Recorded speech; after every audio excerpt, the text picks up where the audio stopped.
Hey everyone, welcome back to Anvil Doom Miniatures. My name is Dietz, and what is a rare mini? There's so many out there, but I managed to get my hands on one this week. A top bloke and now best friend of the channel, Dale, sent me this mini all the way from the UK. So let's get into it and I'll show you what I got. So as I said, I received a package last week from Dale. You're a legend, Dale. And in the package it contained two things. First up was this issue of White Dwarf 151 from 1992, I think July 1992, and it has the squats on the front cover, beautiful artwork, and it also contains the 1992 coverage of Golden Demon. So anyway, we'll get into that magazine in a second, but for the main course of this package that he sent me over was this. It was the Flasher Dwarf. Now there's not much information really out there on this dwarf. The one thing that we do know about this mini is that it didn't come into production, and there's only a few out there. Some say it's a present to Games Workshop staff, some say it could be a Blood Bowl mini, like a Streaker or something like that. Some others say it's just a leaked copy of a mini or something that's got out to the public. Dale and I did a quick Google around and there wasn't much information, so if you know more about this mini, please let me know down in the comments. Or let me know what rare minis you have, or let me know a theory about this mini. So before I start painting this mini, let's take a look at this White Dwarf issue. As you can see, it has beautiful squat art on the front, and when you flick through, it's got plenty of nostalgia. This was made back in the golden days when White Dwarf had Golden Demon coverage. And as you can see here, we have the 1992 winner, and there's also all these other minis here that place, and we're all in the different categories. So I spent many hours poring over this White Dwarf magazine, and it gets better and better every read. Every single mini on it is wacky or crazy. There's something else going on. It's always something to pick up.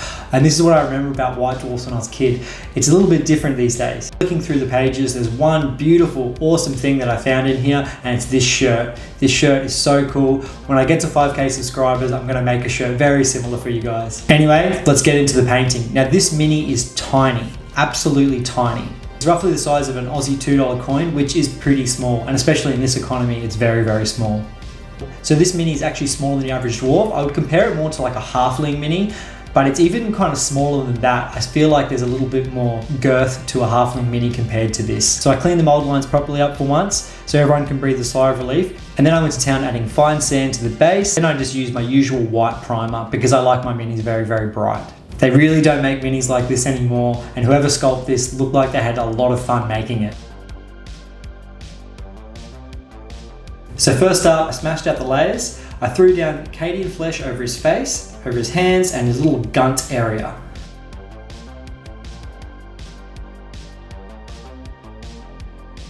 And then I added a Vallejo dark green to the coat. This color I had a bit of trouble with. I did a few thin watered down coats, but it was still a little bit grainy, but I'll show you how I fix that up a little bit later. To add a nice pop of brightness to the mini, I added some yellow to the boots using Uriel yellow, and this yellow is the best yellow. I love this yellow, it's so vibrant. I also threw some of this yellow onto the jacket pockets on the back. So I painted up a greyish beard last week, which you can watch here. It was a 4th edition Empire Celestial Wizard. So this week I have to paint a different coloured beard, unfortunately. I would have loved to paint grey, but you know, you can't win them all. This week I decided to go a bit more of a sandy, blondie brown beard for this guy. So I threw down Xandria dust all over the beard, the hair and the eyebrows, really taking my time.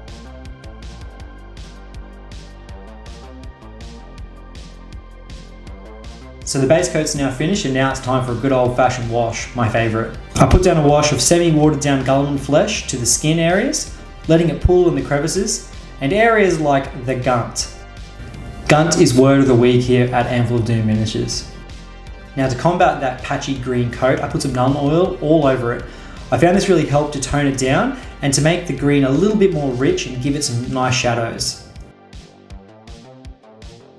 The next wash to go on was Seraphim Sepia, and I applied this all over the yellow boots, the pockets, just to give it that hint of orange. I find these colours work really well together the majority of the time. If you have another recipe for yellow, let me know. Now that's kind of the washes done. I won't throw the wash over the beard just yet because I'm going to save that for later. So next I went back over the jacket with some dark green. Then I mixed in 1 part dark green to 1 part War Boss green from Citadel and started to add streaks where I thought there were creases or folds in the jacket. I then added a little bit more War Boss green to the mix, and then with a skinny brush I just went back over those areas, and I really took my time with this because I wanted the jacket to look right. From here, I mixed in a tiny dollop of moot green and then added that to the mix and then went over those folds again. And then last up, I used a pure sharp highlight of moot green. Now I do have one more wash to put over this, and I'll put that on a bit later because it is looking very, very bright right now. I then went back over the boots with Uriel Yellow, and I just added that to the little boot folds and the tips and also to the back of the pockets. Then I used a 50-50 mix of white and Uriel Yellow for an edge highlight. I just took my time and tried not to get it anywhere I didn't want it. It's always easy to do it right the first time and fix it up later. This mini was very small, so it was very, very tricky. A lot of the brush strokes look big on it because the mini is that tiny. Every line of paint on this took a little bit of concentration because it was that small. And also because I have a dirty coffee habit, I get shaky hands, so it can come out a little bit a mess sometimes, but oh well. This thing isn't going to be in Golden Demon, it's just going to sit on my shelf right next to me, so whatever. So finally we move on to the skin tones, and I went back over this with Cadian Flesh. Usually I use Kislev Flesh, but not with this Dwarf. The Cadian Flesh has a nice reddy tone to it, and in my mind, as I said before, Dwarves have high blood pressure, so I'm guessing they just have a really, really red face. I then mixed a little bit of bone into the mix and highlighted there, just applying little by little and working up. One thing I love about this mini is that he's got a full squint going on, so there's no need to paint his eyes. It's actually very nice to have a day of painting eyes. I wish more minis were just squinting like this, to be honest with you. Now for the centerpiece of this mini, it's that glorious beard that's covering his little dwarf doodle, and thank God I didn't have to paint that. Okay, so now for the beard. Now this is a very similar recipe to a Juan Hidalgo tutorial about blonde hair, so make sure you go check that out. I'll put the link down in the description. So first up, what I do is I go over with a bone white and I put that all over the strands, being careful not to get in the crevices. Then I go over with a wash of Seraphim Sepia all over, straight out of the pot. Then I go back over with bone white over some more strands. And then I use Pallid Witch Flesh, just going over the tips and areas where I think light will catch. Then it's another wash of Seraphim Sepia, straight out of the pot, all over.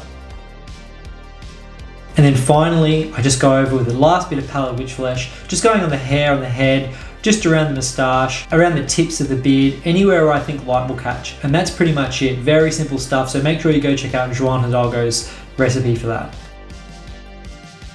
Now we're on the home straight, nearly finished, and what I did here was add a 50-50 mix of white and bone white and just dab them on the teeth, being super careful with a really, really fine brush. Now as my highlights are a little too bright for my liking, sometimes I like to tone it down, and the way I do this is I use 2/3 water to 1 part paint, in this case dark green, and I just glaze it all over the jacket. It just helps to tone down those really bright highlights. Sometimes I use this technique on capes and clothing when I go a little bit too crazy. And that's pretty much it, and here is the flashing dwarf in all its glory.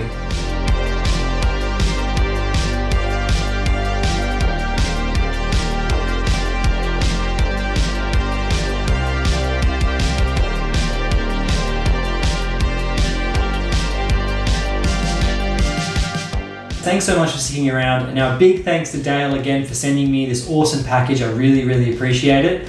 Also, I have other videos you can check out on my channel. I've got a few now because I've been working really hard on them, so make sure you check those out. Don't forget to like and subscribe, guys. It really helps my channel, and it also helps get more Warhammer Fantasy out there for everyone, because I think everyone needs to know a little bit more about Warhammer Fantasy. Anyway, I'll see you next time. Cheers.